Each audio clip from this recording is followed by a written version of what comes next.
Iron Dome missile shield. The president is worried that if there were an incursion into Greenland, the U.S. would be called upon to defend Greenland. Greenland's becoming more and more attractive for the foreign conquest. I tell everyone, sit back, take a deep breath, do not retaliate, do not retaliate. The president will be here tomorrow, and he will get his message across.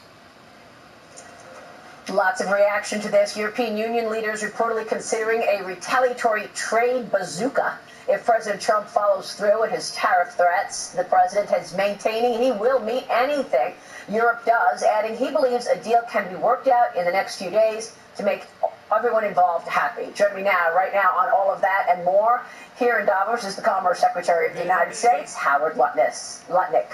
Secretary Lutnick, great to see you. Great to see you. Thank you so much for being here. So what's your take on all of this? I mean, you've got European leaders saying we're going to do an emergency session. We want to talk about this. They're doing this emergency meeting on Sunday. You've got the Danes saying we're going to start selling U.S. treasuries. How worried are you about this reaction? I mean, the Europeans should try to remember what it was like in April. Right? They got all excited and it was a big thing, and the president wrote letters and made comments because he wanted them at the table, right? You needed the Europeans at the table, right? And so now that's what he's done. He said, look, you got to pay attention, you got to focus, you got to be at the table for us. National security. Tell me about Greenland and the national security implications. Why is it so important in terms of national security? Well, I'll give you an example that's different than Secretary Besson said yesterday. So the idea is that America has always protected the shipping lanes of the world, right? After World War II, it was America who protected the shipping lanes, right, between Europe and the United States. As the Arctic opens, what do you think is going to happen, right? We need those shipping lanes, and you need to be protected. You can't have Chinese ships or Russian ships while you're coming through, that strait. So America needs to protect it. It's key and part of our national security. The Western Hemisphere is part of our national security, and the president wants to make sure that he's going to protect it. Remember, these trade routes are for Europe just as well. It's not like it's a one-directional thing.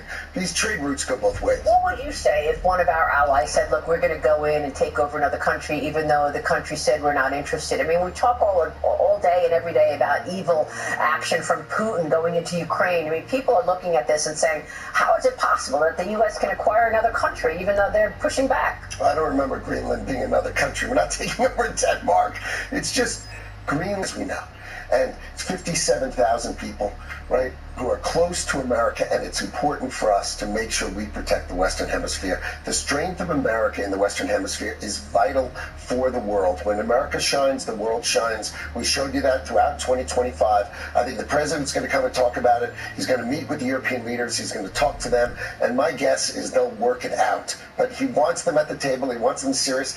And I didn't understand why they sent like a couple of dozen military people to Greenland. I mean, it made no sense whatsoever. I mean, they didn't send those couple of dozen people to Ukraine before Russia came in. So, I mean, I think he felt it was if you provoke the president, you're going to get a response. Well, you're working on a lot of trade issues here, and I want to get to Taiwan in a moment, but are you worried that European leaders are now saying, look, well, maybe we won't do the trade deal that we've already been talking about and negotiating for so long? No, I think the trade deal that Europe did with the United States is very durable. They don't want to change their auto tariffs. They don't want to change their semiconductor tariffs, and they sure as heck don't want to change their pharmaceutical tariffs. So those things are really, really important to Europe. They matter to Europe. That's why we have the deal in the first place. So I think this is going to be a lot of talking, right? A lot of shaking and a lot of rattling, but in the end, the United States is going to speak to Europe, its great friend and ally, and they will work out a resolution that is suitable for Europe and suitable for the President of the United States. He knows what he's doing, and he is on it. I'm going to leave it to the national security team to work it out, but this is important to America, and if it's important to America, it should be darn important to Europe. Secretary, you led negotiations between the United States and Taiwan on the latest trade deal alongside U.S. Trade Representative Jameson Greer. The deal includes a $250 billion investment from Taiwan into American technology, specifically semiconductors. While the U.S. will bring its reciprocal rate on Taiwanese goods down to 15% or less, Taiwan Semiconductor vowing to invest $165 billion to expand production on American soil, including these 3 new chip plants. I want to talk more about this. Well, we talked a little about it with Jameson Greer, and he's going to be here in the